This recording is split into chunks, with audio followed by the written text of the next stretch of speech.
À partir de quel âge on peut faire un diagnostic TDAH? Il n'y a pas d'âge inférieur.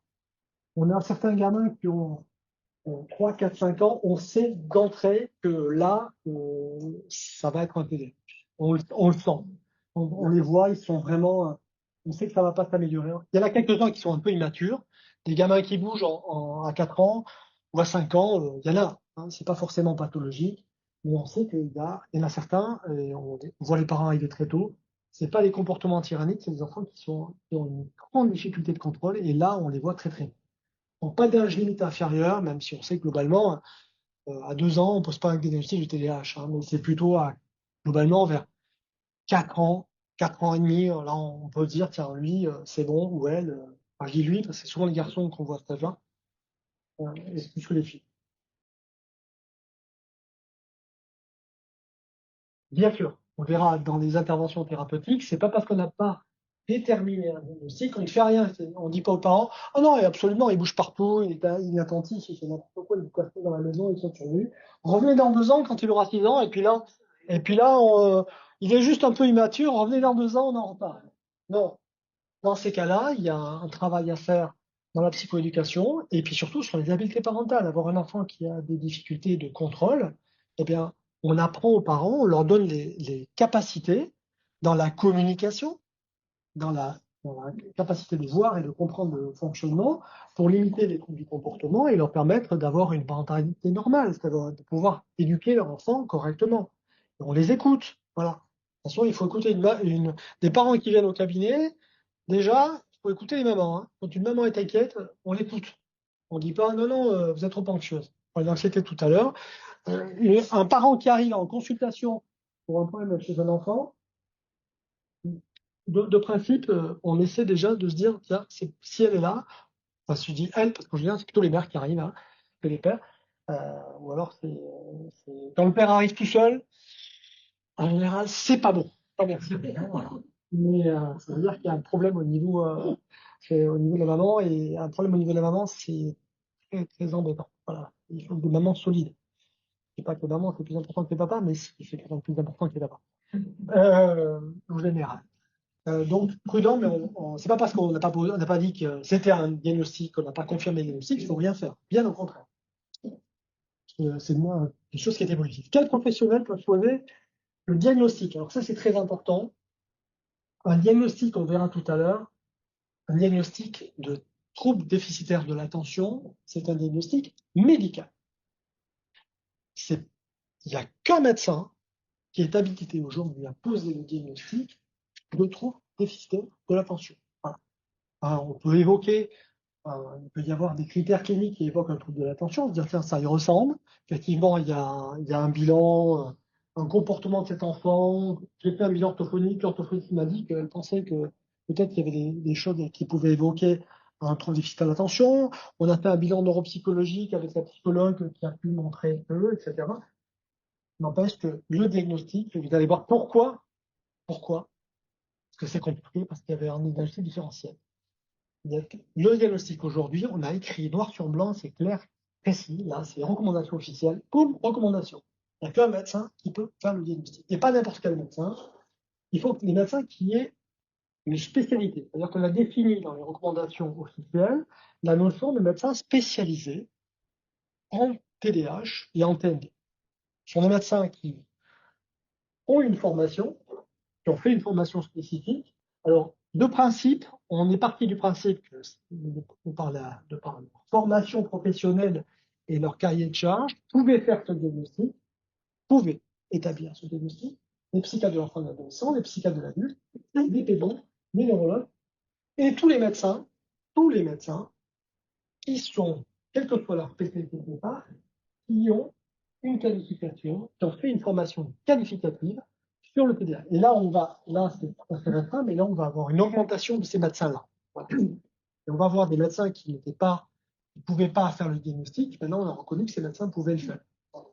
Ce qui est important, quels que soient les médecins, c'est qu'il y ait une actualisation régulière des connaissances. C'est pas parce que vous avez fait psychiatre et que vous avez été diplômé en 1982 et que vous avez jamais fait une formation sur le TND que vous êtes habilité à poser un diagnostic de TDAH, même si officiellement on pouvait le faire. On a rajouté une ligne sur recommandation en disant, OK, moi j'étais même pour aller plus loin. Mais bon, on m'a dit que c'est pas possible.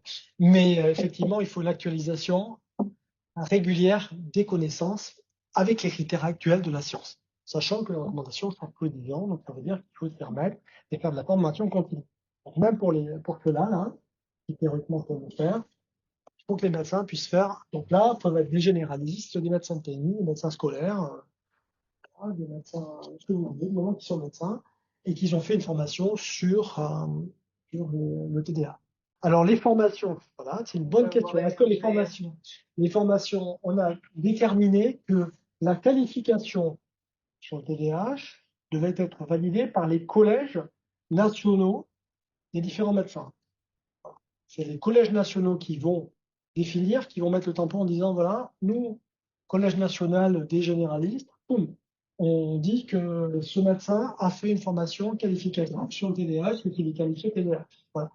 Ça peut être, il faut que globalement, ça va être des généralistes, c'est pas du temps, hein, ça va être, qui sont là, hein, les médecins généralistes qui vont avoir mais pour l'instant, le collège national de médecine générale n'a pas encore établi la validation, la liste des diplômes nécessaires pour être qualifié sur le TDAH. Bon, là, je m'en occupe, je suis concerné, et on est deux médecins à avoir une formation. Moi, j'étais généraliste au départ, hein, et donc pour qualifier, pour pouvoir définir justement ce référentiel au niveau du Collège national de médecine générale. Alors, les recommandations vont de sortir, c'est voilà, il faut toujours il y a toujours un délai avant que tout le monde se bouge, hein. Ça, c'est vraiment la question est importante, mais ça va venir. D'ici quelques mois, au cours de l'année 2025, globalement, tout ça, ça va se clarifier et il va y avoir une officialisation euh, des qualifications. Et il y aura des listes. C'est-à-dire qu'aujourd'hui, j'en discutais avec le délégué interministériel il n'y a pas longtemps là-dessus, il va y avoir une liste qui va être régionales, en fait, les ARS, agences régionales de santé, qui vont être chargées de lister dans les régions les médecins qui seront qualifiés pour poser des diagnostics, globalement tous les médecins de TND qui seront qualifiés. Voilà. Et ce qui veut dire que vous, les parents, vous pourrez avoir accès à des listes au niveau des ARS et avoir une faible qualification. Ça ne sera pas vraiment établi avant quelques mois, hein. Pour l'instant, vous avez des listes, mais elles concernent surtout les centres hospitaliers. Si vous allez dans une ARS, ça veut dire, oui, vous avez le centre de référence de Nantes, le centre de référence de Bordeaux, le centre de référence de Limoges, de Tours, etc., qui fait ça. Ils n'ont pas encore référencié les professionnels libéraux. Moi qui suis expert en TND, je ne suis pas référencé officiellement au niveau de l'ARS, puisque effectivement, ils n'ont pas fait de liste. Voilà. Hein, c'est un peu compliqué, donc on se connaît un peu, voilà, il y a des bouche-oreille, mais vous n'avez pas aujourd'hui de liste des professionnels formés en TND. Et c'est difficile pour vous, les parents, de pouvoir vous adresser à ça, oui. Donc la question, hein, faut-il former tous les médecins aux troubles du neurodéveloppement pour favoriser le repérage et le diagnostic? C'est une très bonne question. Sachant que les troubles du neurodéveloppement, on a vu que c'était quand même 10% des enfants. Le diabète, par exemple, tous les médecins savent ce que c'est qu'un diabète, type 1, type 2, etc. Seulement, c'est 1% de la population. Voilà.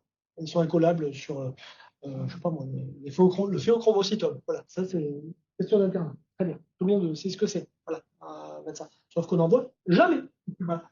Et effectivement, par contre, tous les médecins sont formés à ça. Donc vous avez raison.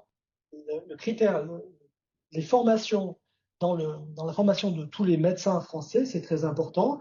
Et je vous ai dit que dans le carnet de santé, il y a à voir effectivement, il y a de plus en plus de formations pour les médecins généralistes. On a une liste de formations, et pour les pédiatres, il y a une liste de formations obligatoires qui sont financées par ce qu'on appelle le DPC, un organisme qui finance les formations obligatoires pour les médecins. Eh bien, beaucoup de thèmes aujourd'hui concernent les TND, les TSA. Bon, ça ne concerne pas encore le comportement tyrannique, hein, mais en tout cas, tous ces domaines-là sont effectivement de plus en plus formés. Et aujourd'hui, un médecin qui vous dirait, ben non, jamais entendu parler, ne connaît pas, faire aucune formation, il vous raconte n'importe quoi parce qu'effectivement, il peut aller faire des formations régulières. Alors après, il peut dire, ça m'intéresse pas, j'ai pas envie de le faire, mais effectivement, il peut le faire. Quant aux jeunes médecins, dans les questions d'internat aujourd'hui, il y a une partie du TMD, mais je vous signale que la médecine, c'est comme ça. Et il n'y a pas que ça. Et donc, voilà, ça fait partie du domaine. Il n'y a pas que le TND dans la vie, quoi. Il y a plein de choses à résoudre. Et bon, aujourd'hui, que j'ai médecin, voilà, il y a beaucoup de choses à apprendre. On en manque, voilà. On les forme et on sait pas où les mettre. En tout cas, il y a probablement effectivement des mesures politiques à mettre en place. Ensuite, on verra, je vous expliquerai derrière pourquoi c'est difficile et pourquoi ça intéresse pas vraiment. Parce qu'on sait qu'il en manque, mais après, vous allez voir que c'est des complications qui sont compliquées, qui sont longues, qui sont difficiles, qui sont parfois pénibles et qui sont pas du tout lucratives. C'est vraiment pas rentable, hein, le charge du TND. Donc, si vous n'avez pas la motivation, eh ben, vous faites autre chose. Voilà. Et aujourd'hui, ils font autre chose. Voilà. Et donc, ils savent, mais ils font autre chose. Voilà. C'est un peu le problème. C'est un peu des. Il va falloir encourager, former les médecins, mais aussi les encourager. Le comportement s'apprend, mais après s'encourage. C'est ce qu'on appelle le renforcement du comportement. Le comportement, il est appris, mais il n'est pas renforcé. Donc, il s'oublie. Un comportement non, c'est comme ça. Hein. C'est le comportement. Quand vous faites plus, vous oubliez le comportement. Les critères diagnostiques. Alors, on sait que c'est déterminé mondialement, hein, les critères diagnostiques du TDAH. Il y a trois grandes choses à retenir. Ils ont des problèmes d'attention. Et puis, alors ça, vous le trouvez partout. Et ça, c'est facile à déterminer. Difficulté à prendre, ça, c'est les questionnaires, vous voyez partout. Difficulté à prêter attention aux détails, difficulté à prêter attention sur les tâches ou les jeux. Là, vous inquiétez pas, vous n'avez pas de trouble de l'attention, vous avez déjà baissé votre attention par rapport à tout à l'heure, mais c'est normal. Hein. Ça fait un moment que je vous raconte plein de trucs là, donc c'est normal que vous soyez une diminution de l'attention. Vous n'avez pas un trouble de l'attention. Mais effectivement, rapidement, vous avez une baisse de l'attention focalisée, une baisse de l'attention soutenue, c'est des critères qui sont assez clairs. Il ne suit pas les consignes, il n'arrive pas à s'organiser dans les activités, il évite les réticents aux tâches nécessitant un effort mental, qui perd souvent des objets nécessaires aux tâches, est facilement distrait par les stimuli externes, il vit facilement ses activités quotidiennes. Il faut avoir, pour déterminer, en fait, qu'il y a vraiment un diagnostic, il faut avoir des critères. Là, il y a 9 symptômes cliniques, il faut au moins qu'il y en ait 6. Au niveau attentionnel, il y aura la même chose au niveau, ce qu'on appelle de l'impulsivité et de l'hyperactivité. Donc ça, c'est effectivement tout ce qui est au niveau de la remue souvent, ça c'est l'hyperactivité, hein. Remue souvent, il y en a qui bougent beaucoup, ils grimpent partout. Ça c'est tout, souvent c'est les jeunes, ils sont sur les ressources, les enfants qui bougent tout le temps. Voilà, ils parlent plus que moi encore. Et donc ils laissent échapper des réponses avant que ça c'est l'impulsivité, à la fin des questions. Il n'a pas posé la maîtresse a partie de sa phrase, qui sont déjà en train de le doigt levé, en train de vouloir répondre à la question qui n'a même pas été posée. Donc ça, c'est des critères. Pareil, on sait qu'il y a des critères qu'on va retrouver en donc inattention, en impulsivité ou en hyperactivité. Et puis ensuite, des choses très importantes. Ça, c'est vraiment très important. Ça existe depuis longtemps, quoi. C'est pas quelque chose qui apparaît parce que le gamin il n'a pas dormi. Hein, c'est présent depuis le début, au moins dans deux contextes. C'est pas comme le trouble le comportement tyrannique qu'on va retrouver essentiellement à la maison et pas forcément chez le cousin ou à l'école. Là, il apparaît partout. Hein. Quand on a un trouble de l'attention, en général, c'est pas uniquement à la maison. Alors parfois, ça peut être trompeur parce qu'il y a des gamins qui ont qui veulent bien faire pour faire plaisir à maman, qui ont un trouble de l'attention qui est très important. Alors, ils vont vraiment se tenir à l'école, ils vont faire tous les efforts, puis ils rentrent à la maison et là, ils sont épuisés. Et là, c'est un diagnostic différentiel de comportement tyrannique.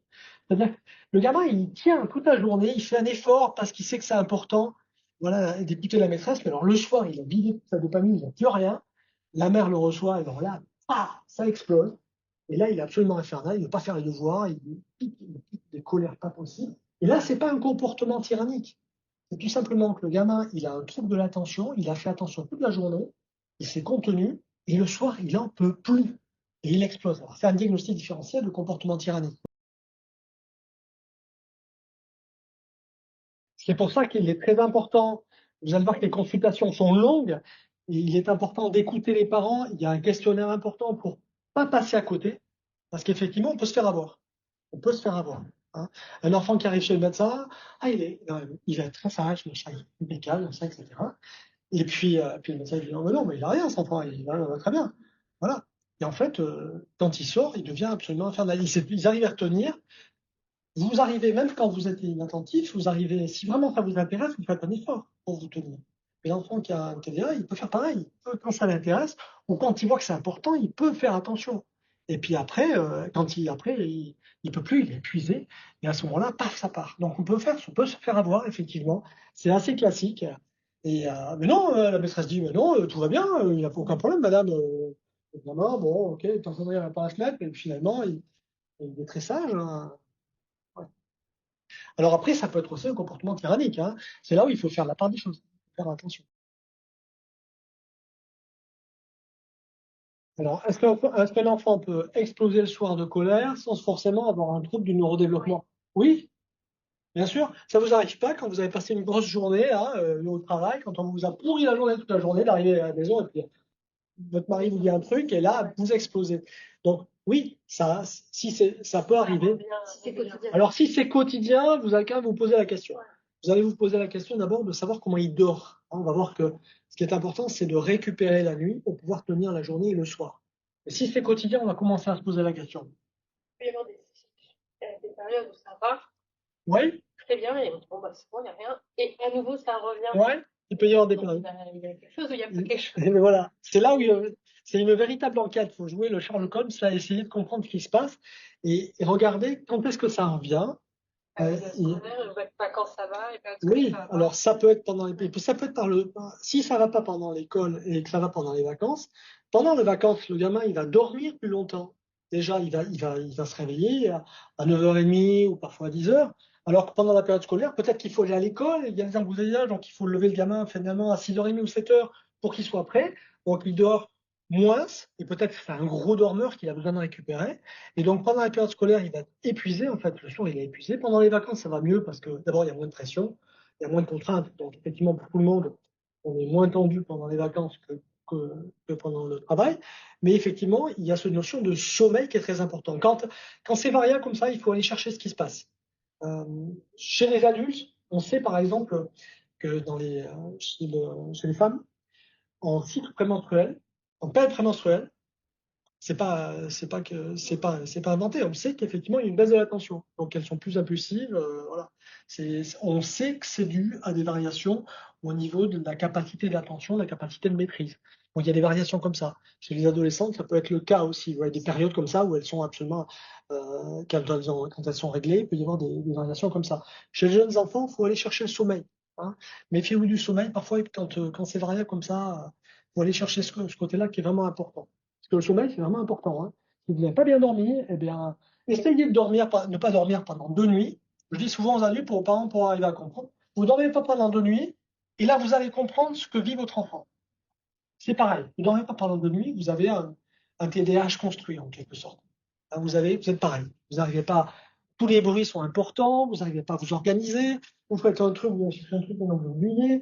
Et ça, c'est quand vous n'avez pas dormi. Hein. Pendant 2 nuits, vous essayez, vous allez voir, et puis là, vous êtes dans la peau d'un TDAH. Vis ma vie, quoi. Vous dormez pas 2 nuits, c'est bon, là, ça va être comme ça. Alors, 2 questions que vous avez soulevées. D'une part, l'importance du dépistage des syndromes d'apnée du sommeil. Ça rejoint ce que je vous disais sur le sommeil. Moi, systématiquement maintenant, dans toutes les patients que je vois, qui ont des troubles de l'attention, je demande systématiquement une polysomnographie, c'est-à-dire une évaluation du sommeil et de la respiration pendant le sommeil, mais également des ondes cérébrales pendant le sommeil, avec une polysomnographie qui est faite par les ORL ou par les pneumologues. Certains sont plutôt spécialisés là-dedans. C'est un petit appareil que vous pouvez éventuellement faire à la maison ou en hospitalisation, pour éviter effectivement qu'on ait des apnées du sommeil qui sont des désaturations nocturnes d'oxygène liées à une immaturité au niveau un peu cérébral et au niveau du pharynx. Et donc, ces gamins-là, ils désaturent la nuit, et effectivement, ils récupèrent moins bien. Donc ça, c'est fondamental, ça fait partie des examens maintenant qu'on fait de manière quasiment systématique. Voilà. Donc ça, il faut retenir polysomnographie avec ORL ou pneumologue. Moi, je le fais, c'est un examen de dépistage que je fais quasiment à 100% chez les enfants et chez les adultes. Deuxième question, après je vous passerai la parole, sur le lien avec la présence de vers au niveau intestinal, de parasites en quelque sorte. Alors, peut-être effectivement, on sait qu'il y a des parasites qui ont des cycles comme ça, littéméraux, enfin qui varient en fonction de la lune, enfin, en fonction du mois, tout simplement. Il faut y penser. Je pense qu'après, on est sur des codes qui sont plus rares. Mais effectivement, c'est là où il faut faire Sherlock Holmes, c'est-à-dire qu'il faut regarder ce qui se passe et se dire, mais prendre tous les facteurs et essayer de réfléchir. Pourquoi est-ce qu'il est comme ça? Après, il peut y avoir des variations de l'humeur aussi, hein, parce que faut pas oublier qu'on va voir que dans les diagnostics différentiels, il y a aussi les états anxieux et les états dépressifs. Et voir alors, la bipolarité, le TDA, la bipolarité, c'est rarement en enfance et plutôt adolescence, mais il peut y avoir des variations d'humeur également qui peuvent jouer sur les troubles du comportement. Donc, il faudra aller chercher aussi des troubles anxieux, les périodes, enfin, c'est pour ça que c'est compliqué après. C'est le diagnostic différentiel qui est compliqué. C'est la question qui est posée, est-ce que les neurologues, ou les pneumologues ou les ORL, qui dépistent des scores d'IH, en gros, c'est des scores qui semble peu important euh, et qui minimise le syndrome du sommeil. Il est important de définir chez un enfant qui n'est pas de symptômes, il n'a pas de symptômes, globalement, on fait simple. Il n'a pas de symptômes de troubles de l'attention ou de TND. On fait une apnée du sommeil parce qu'on a un doute, il est souvent enrhumé, etc. On trouve une IH qui n'est pas énorme. À Paris, il y a un gamin avec une préoccupation positive. Vous savez, c'est les petits appareils qu'on met, c'est les bases qu'on met pour éviter les apnées. C'est quand même pas rien. Et effectivement, on se dit avantage, bénéfice, risque. Par contre, quand vous allez voir, pour les parents qui vont voir un spécialiste, donc dans le cadre de symptômes associés, il faut lui dire, attendez, monsieur, mon enfant, il a un trouble de l'attention la journée, c'est pas un enfant standard. C'est vraiment, il a une difficulté d'adaptation scolaire, une difficulté d'adaptation sociale, il a des troubles du comportement. Ce qui est intéressant, c'est d'essayer. Si on voit que le gamin, il a une apnée du sommeil avec un score qui est quand même modéré, mais une orthèse pour faciliter la respiration, voire des pressions positives contrôlées, c'est-à-dire un petit masque avec une machine qui lui permet de mieux respirer la nuit, et que l'état clinique s'améliore, et qu'il a moins de troubles de l'attention, ben là, ça marche. Donc, et ça risque rien, c'est pas dangereux de mettre une pression positive contrôlée. Donc il vaut mieux essayer et voir si ça marche. Ben, disons, on reçoit un courrier avec effectivement ce qu'on machin. Quand moi, le gars, il y a un trouble de l'attention et qui me dit, oh non, mais c'est pas la peine, tout va bien, je le rappelle, je décroche mon téléphone, je lui envoie un mail, je lui dis, écoutez, ok, mais non. Non, ce gamin-là, ouais, c'est là où le médecin PMD va dire à son collègue spécialiste, parce que pour un oui, pour un non, aujourd'hui, les gamins, faut pas oublier que les pneumologues, neurologues, ORS se retrouvent aujourd'hui avec des tonnes de polysomnographie à faire, et avec des gens c'est un peu comme la dyslexie, là. Tout le monde a son syndrome d'apnée du sommeil, c'est un peu à la mode, quoi, hein. Donc, ils se retrouvent avec pas d'examen, donc, et la Sécu leur dit, arrêtez de mettre des pressions positives contrôlées. Parce que la Sécu a vu monter en flèche le nombre d'appareils mis en place, ça coûte très cher en termes d'entretien, machin, etc. Et puis les fabricants de machines veulent qu'il y ait machin pour du prosélytisme. Donc effectivement, tout ça, ça a monté en gamme. Donc ils ont parfois du mal à différencier. Donc c'est au médecin le PMD à dire, voilà, c'est important, pour cet enfant-là, enfin, moi je sais ce que je fais, hein. Quand il y a vraiment un doute, je décroche mon téléphone ou je l'envoie un mail en disant non, je suis désolé, pour ce gamin-là, j'aimerais bien que vous puissiez refaire un examen, recontrôler, ou alors on met une PPC puis on voit ce qui se passe. S'il se passe rien au bout de 2 mois et que le gamin il est pareil, on va pas le laisser avec une machine qui fait du bruit à côté, qui tous les mois, puis toute la nuit, il balance de l'air, si ça change rien, quoi. C'est contraignant pour tout le monde, pour les parents, pour l'enfant, voilà. Donc, il faut savoir insister. Oui. Alors, le ronflement, c'est que le ronflement est présent, tous ceux qui font en gros, tous les apnéiques, tous ceux qui font des apnées, ils ronflent. Mais ronfler, c'est pas synonyme d'apnée. Et par contre, en général, tous ceux qui font des apnées, ils ronflent. Donc, c'est un symptôme dans lequel il faut se dire, tiens, s'il y a un TDA, que le gamin il ronfle, il dort profondément. C'est pas parce qu'il dort profondément non plus qu'il dort bien. Ça aussi, les parents disent, oui, mais il dort bien. Ben non, le gamin, il arrive le soir, boum, tombe. Et il est 21 heures, il peut plus rien, il a plus de jus, il a plus de pile. Mais ça ne veut pas dire que ses cycles du sommeil soient parfaits. C'est les enfants où on peut d'ailleurs mettre bon, je fais l'aparté sur la mélatonine. On peut donner, la mélatonine, on sait que c'est un complément alimentaire qui permet d'initier le sommeil. Alors, on a même des mélatonines de longue durée, le slénito notamment, qui va permettre, qui n'est pas remboursé, sauf chez les autistes, et qui permet d'améliorer le cycle du sommeil quand il y en a besoin. On va pas mettre tous les enfants sous mélatonine, mais en tout cas, ceux qui ont des troubles du neurodéveloppement, on sait que ça améliore le cycle du sommeil. Ensuite, chez les ronfleurs, des ronfleurs qui ont des symptômes, que ça soit, quels que soient les symptômes, y compris un comportement tyrannique, je vous invite à faire un examen, déjà une polysomnographie pour être sûr. Ça risque rien. Si c'est normal, c'est normal.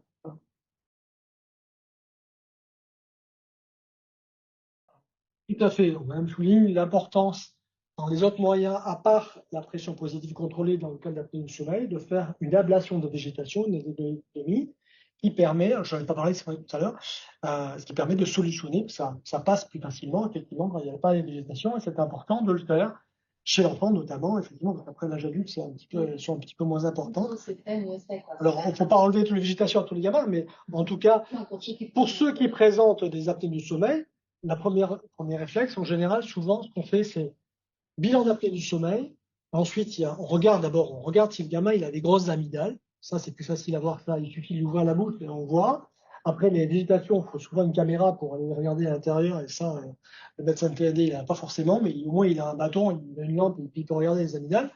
Et puis, il peut voir, et puis il peut dire, ou le pneumologue qui fait la polysomnographie. Et souvent, il embauche l'ORL. La boucle, c'est souvent pneumologue ou neurologue, ORL. L'ORL dit non, il n'y a pas d'hypertrophie des amygdales, il n'y a pas de végétation trop importante, d'hypertrophie des végétations. Dans ces cas-là, on met une PPC. En gros, c'est ça. Et vous avez raison, il ne faut pas oublier ce cadre. OK? C'est bon? Ouais, ouais, Les étapes clés, donc les étapes clés du diagnostic, on va avoir, ça c'est toujours les recommandations, hein. C'est entretien clinique avec l'enfant et avec les parents. Ça va être vraiment un entretien avec les parents qui va être prolongé. Et ce qui va être important, ça va être, vous allez voir, l'exclusion des diagnostics différentiels. On va vérifier les diagnostics, les critères, l'impulsivité, l'inattention, l'hyperactivité. Ça, c'est facile, hein, de vérifier les critères. De toute façon, s'il est là, c'est qu'il y a quelque chose. Mais par contre, ce qui va être difficile, c'est ça. Voilà. Le compliqué, ça va être ça. Donc, vérifier les parents. Les comorbidités somatiques et psychiatriques également, savoir examiner l'enfant parce qu'on peut avoir aussi d'autres troubles. On parlait d'absence tout à l'heure. Ça, c'est le comorbidité somatique, c'est les apnées du sommeil, c'est les absences, etc. Tout ce on peut se faire piéger. Et puis également, on va évaluer l'impact sur les apprentissages. Il n'y a pas de test biologique pour l'instant connu qui montre qu'il y a un trouble déficitaire de l'attention ou de biomarqueurs. Il n'y a pas d'examen radiologique non plus. Il n'y a rien pour l'instant qui existe. Est-ce que ça existera un jour? Est-ce qu'on aura un codage génétique qui dira que? Peut-être. Pour l'instant, ça n'existe pas. Et les imageries au niveau du cerveau, les imageries, c'est pareil. Les imageries, on a des imageries fonctionnelles. On va faire des IRM fonctionnels. On voit des trucs qui s'allument. On voit des flux sanguins. Mais pour l'instant, on est encore dans la recherche. Et on sait, c'est encore difficile. Oui, on va voir. On sait qu'un cerveau d'enfant qui a un TDAH, on prend un cerveau normal, on va voir des différences, mais on voit des trucs qui s'allument. On voit le cortex préfrontal qui est soit hyperperfusé, soit hypoperfusé. On sait qu'il y a des trucs, mais maintenant, d'abord, c'est pas un critère diagnostic. Le diagnostic, il est clinique. C'est ce qu'il faut retenir. C'est clinique. Il n'y a pas de test, c'est clinique. Pour l'instant, vous écoutez les parents, vous détaillez la vie de l'enfant, vous regardez comment ça s'est passé, vous écoutez tout le monde, vous regardez ce qui se passe, et cliniquement, vous êtes capable de faire un diagnostic. Vous éliminez ce qu'il y a derrière. Mais par contre, il n'y a pas de diagnostic pour les 30 radio. Entretien recommandé avec les deux parents, quand c'est possible, parce qu'il peut y avoir des familles, et c'est souvent le cas, des enfants qui ont un trouble de l'attention, papa est parfois parti, ou maman, mais en tout cas, tout le monde n'a pas, parce qu'il y a plus de garçons que de filles. Donc, il y a des familles recomposées, il y en a beaucoup, hein. Donc, si vous pouvez avoir les deux parents biologiques, c'est pas mal. Parce que des fois, il faut garde alternée une semaine sur deux, ou un week-end sur deux. Et donc, c'est important d'avoir les deux parents. Et s'il n'y a pas les deux parents, vous essayez d'avoir le compagnon, ou le nouveau mari, hein, c'est bien aussi. Parce qu'il s'en occupe aussi. Donc, c'est important d'avoir les deux parents. Il y a l'entretien avec l'enfant. Et quand c'est des ados, c'est systématique, on les prend tout seul, travailler avec eux, enfin, pour faire une évaluation avec eux. Et moi, même les gamins, je les prends tout seul pour avoir, la plupart du temps, sauf les tout petits, mais globalement, pour avoir une évaluation de l'enfant seul aussi, c'est assez intéressant. Il y a des choses qu'il va dire, qu'il dira pas forcément s'il y a les deux parents. Donc, et moi, je fais les deux parents aussi, je fais les trois, ensuite, je mets l'enfant dans la salle d'attente, je prends que l'enfant seul, puis après, je mets les parents dans la salle d'attente, puis après, j'inverse. Après, je réunis tout le monde. Mais j'essaie de voir tout le monde seul. Et ça, c'est effectivement, on a demandé, deux parents entretien avec l'enfant, et seul quand il y a on regarde le développement de l'enfant, comment ça s'est passé, l'équité de fonctionnement de l'enfant. On regarde la plainte familiale. C'est très important d'écouter la plainte. Qu'est-ce qui se passe à la maison?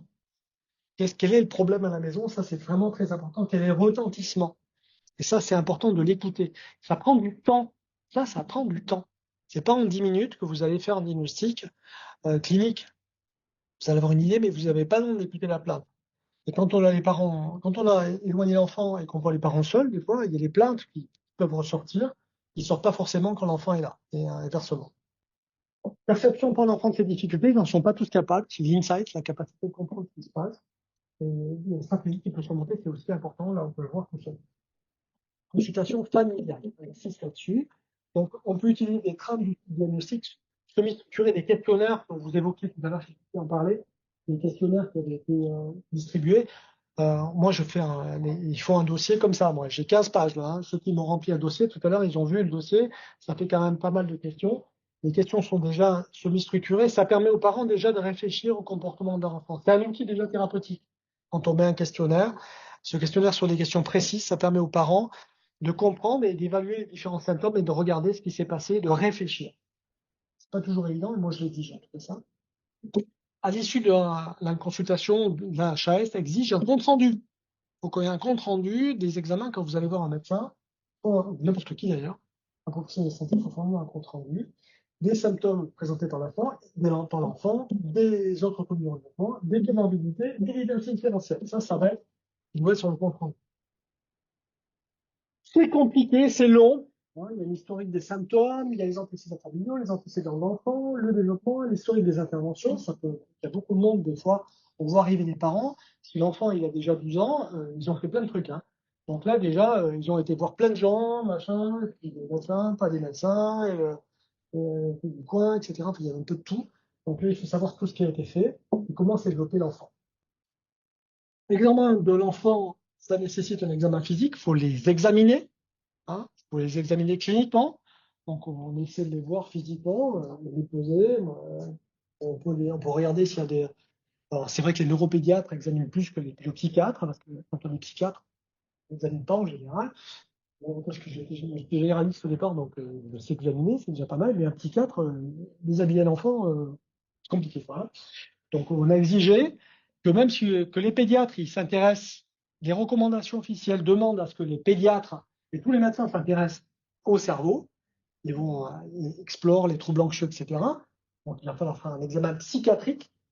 Ça, c'est vrai pour les pédiatres. Et les psychiatres, on leur a demandé de regarder un peu cliniquement. On leur a dit, c'est pas un gros mot d'examiner les enfants, de les peser, de savoir comment ils fonctionnaient. Et donc, on leur a demandé l'examen clinique est rendu obligatoire dans le compte rendu. Il faut savoir comment est l'enfant. On sait qu'il y a par exemple, des maladies spécifiques génétiques sur la maladie de Raynaud-Thompson avec des taches, ça doit, vous déshabillez l'enfant, et il y a des taches qui peuvent un peu partout, où il y a des formes particulières du sternum, ou, voilà, des formes cliniques qui permettent de se dire, tiens, il y a plutôt un truc génétique. Voilà. Et ça, il faut le voir. Alors après, comme c'est des consultations longues, très longues, des fois, on n'a pas forcément tout le temps qu'on aimerait avoir. Voilà. Et c'est vrai que ça passe parfois un peu à l'âge d'examen physique, notamment chez les psychiatres. L'examen psychiatrique passe à l'âge chez les pédiatres ou les autres. Hein. Donc on a souligné qu'il était important de faire les deux. Et au cours de cette consultation, on regardera l'attention, la concentration, également la régulation émotionnelle. Et ça sera surtout sur des critères d'interrogatoire. On va interroger les patients parce que le gamin, il peut être tout à fait normal quand il vient en consultation. Il peut être standard. Il va pas bouger. Il sera à régulation émotionnelle standard. Donc, c'est pas en consultation qu'on va évaluer un enfant. Alors, effectivement, il y a des enfants, on se trompe pas, même en consultation. Ils défoncent le bureau, ils sont partout, voilà. Ils vont aller dans les tiroirs, machin, etc. Ils vont tout défoncer. Donc là, on a moins de doutes, mais les autres, c'est pas parce qu'ils sont standards qu'il n'y a rien. On interroge les parents. Moi, je leur fais parfois amener des vidéos. Hein. Je leur demande de filmer en amont et m'envoyer sur des liens de cloud des vidéos. Et là, on voit ce qui se passe réellement à la maison. C'est valable pour le comportement tyrannique aussi. Hein. Ça peut être intéressant. Ça, je vous le fais en a priori pour tous ceux qui sont concernés par le comportement tyrannique. Mettre une webcam ou un téléphone qui va enregistrer l'enfant, ça vous permet effectivement, quand vous lui montrez ce qu'il fait, hein, ça peut permettre à l'enfant de lui montrer ce qu'il réalise et de le montrer aux autres aussi. Hein. Pour le réseau de soutien, on peut dire non, non, mais regardez, il est pas sage, mon gamin. Hein. Viens m'aider à me soutenir, viens dans mon réseau de soutien m'aider parce que regarde ce qui se passe à la maison. Et là, je ne l'invente pas, il est là, regarde comment il est mon enfant. Et parfois, on vit des vidéos, je vous dis pas, hein, parfois il est très sage et vous voyez la vidéo, ah ouais, c'est pas tout à fait comme ça que ça se passe à la maison. Donc ça, c'est important, oui. Travail de collaboration avec un neuropsychologue, par exemple, qui peut faire un bilan déjà complet et transmettre au psychiatre ou au pédiatre ou en termes de timing, du coup peut-être que ça peut être des appuis. Alors, on timing. Alors, on va le voir après, hein, je le détaille après sur l'importance du lien en équipe pluridisciplinaire, parce qu'on ne va pas travailler tout seul quand même, hein. Le médecin de télé ne travaille pas tout seul et il peut avoir besoin, effectivement, de l'avis, d'un bilan. Il peut avoir besoin, c'est pas obligatoire, hein. On a besoin d'avoir d'aucun bilan forcément. On n'est pas obligatoire, le QI n'est pas obligatoire pour faire un diagnostic de TDAH, ni d'ailleurs une psy, ni d'un TEACH. On n'est pas obligé d'avoir un bilan. Par contre, ça peut être éclairant. Et ça peut être utile. Et souvent, ces bilans, d'ailleurs, sont faits en amont. C'est-à-dire, c'est rare de voir arriver un gamin au cabinet sans qu'il ait eu un bilan orthophonique, un QI qui a été fait soit à l'école, soit chez un neuropsychologue. Parfois, c'est le neuropsychologue qui adresse l'enfant en disant, voilà, j'ai fait un bilan et donc j'aimerais avoir une confirmation diagnostique. Aujourd'hui, en tout cas, sachant qu'il y a très peu de médecins qui sont spécialisés en TND, la plupart du temps, les parents, ils sont débrouillés. Donc, ils ont été voir différents professionnels et très souvent aujourd'hui, actuellement en 2024, on voit arriver les enfants avec des bilans. Et effectivement, il faut les lire, on les a. Et c'est intéressant d'avoir un éclairage avec les compétences. Un QI va évaluer les différentes compétences dans tous les champs de compétences d'un enfant. On va voir souvent des QI très hétérogènes. On a un abaissement, ce qu'on appelle la vitesse de traitement, souvent qui est plus basse que les compétences verbales ou les compétences perceptives. Mais c'est souvent le cas, on a des QI un peu hétérogènes, hein, voilà. Ça, c'est vrai qu'on peut s'en servir, oui. Bien sûr, vous avez raison. Est-ce que la proposition, c'est est-ce qu'un un psychologue ou un éducateur ou un enseignant ou un orthophoniste peut amener des éléments cliniques d'observation de l'enfant qui vont servir pour la confirmation diagnostique? La réponse est oui, bien sûr. Concernant la partie notamment d'un diagnostic clinique, c'est-à-dire qu'il remplit tous les critères d'un trouble de l'attention. Oui, il va remplir ça, ça va. À la limite, même un neuropsychologue aujourd'hui est capable de dire, voilà, ben, il y a des critères d'impulsivité, il y a des critères d'inattention. Le gamin, j'ai observé qu'il remuait tout le temps. Il y a tous les critères du DSM-5, c'est ou de la classification internationale des maladies, qui fait que cet enfant a les critères réunis pour poser un diagnostic de TDA. Oui, c'est vrai. Donc il peut y avoir cet élément qui fait gagner du temps aux professionnels. Mais je vous ai dit qu'un des facteurs très importants, ça va être effectivement derrière, pour le médecin, ça va être ça.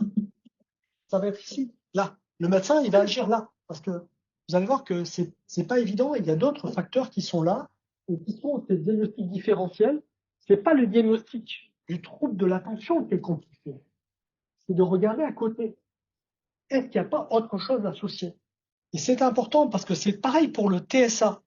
On peut avoir des critères qui évoquent un trouble du spectre autistique au niveau de la communication, au niveau des intérêts restreints, au niveau du regard, etc. Mais qui font dire quelqu'un semble y avoir un trouble qui évoque un trouble du spectre autistique.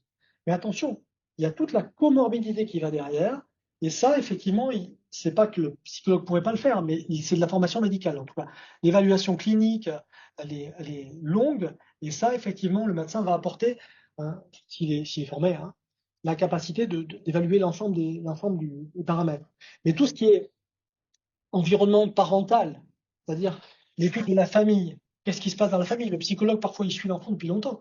Il a vu évoluer les parents. Il peut apporter cette compétence-là, tout cet ensemble tout cet ensemble de faits qui vont permettre d'étayer le diagnostic ou justement, de faire des diagnostics différentiels. Mais pour arriver à faire le tri, en quelque sorte, hein, le médecin il va faire le tri. Il va s'organiser, il va essayer de voir s'il n'y a pas de diagnostic différentiel, puis après, il va dire, OK, on est là-dedans. Mais c'est fondamental d'avoir ces éléments en amont, parce que justement, vous avez raison, on a aujourd'hui peu de médecins spécialisés, et ils ont besoin parfois d'aller plus vite. Et parfois, les consultations, ben, vous allez voir que c'est compliqué à mettre en place. Donc, c'est pas évident et ça peut aider. Mais il n'empêche qu'on sait, on a déterminé que c'était un médecin qui était capable de globaliser tout ça, de réunir tout ça et de faire le tri, de dire OK, on est là-dedans.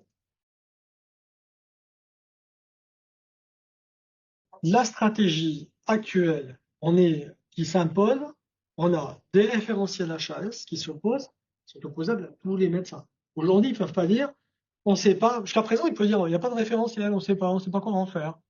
Là, maintenant, ça y est, c'est fini, ça. On sait que pour l'autisme, pour les troubles 10, pour les troubles de l'attention, on a des recommandations. Donc, les médecins ne peuvent pas dire qu'ils n'ont pas d'informations. En médecin, on est en obligation de moyens, pas forcément de résultats.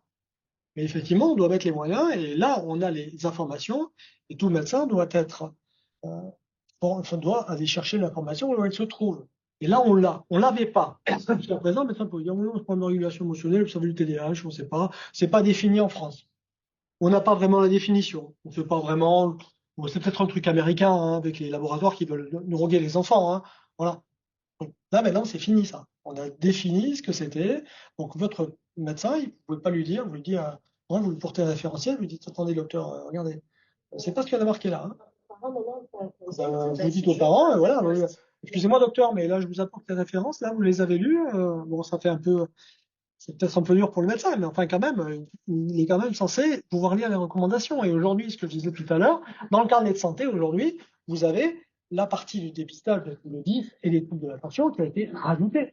Donc là, oui, c'était vrai, on revient de loin, hein, donc ça évolue. Là, on a la chance d'avoir pu avoir toutes ces recommandations, donc on peut espérer que dans les 10 ans qui viennent, ça va évoluer. Donc, n'hésitez pas à insister, en tout cas quand on banalise, euh, essayez d'y arriver parce qu'il est important que tous les médecins, parce qu'il y aura, les médecins TND, ils vont pas apparaître comme ça, quoi.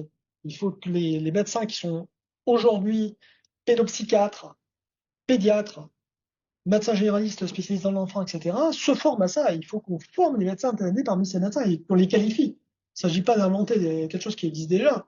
Il faut former, même dans les CMPP aujourd'hui où ils n'étaient pas formés, il faut, à mon sens, former, imposer dans les CMPP une formation professionnelle pour que dans les CMPP, ils puissent avoir, qu'ils sortent d'une logique psychanalytique qui était dominante pour des raisons historiques jusqu'à présent, pour pouvoir être compétents et avoir les compétences de faire des diagnostics, hein, parce qu'ils peuvent tout à fait les faire hein, dans un CMPP. Hein. Il y a des CMPP qui sont très performants. Il y en a d'autres qui sont moins, le mot sont moins, mais il vaut mieux utiliser tout ce qu'il y a, parce que les CMPP, c'est ce qui existe en plus. Voilà.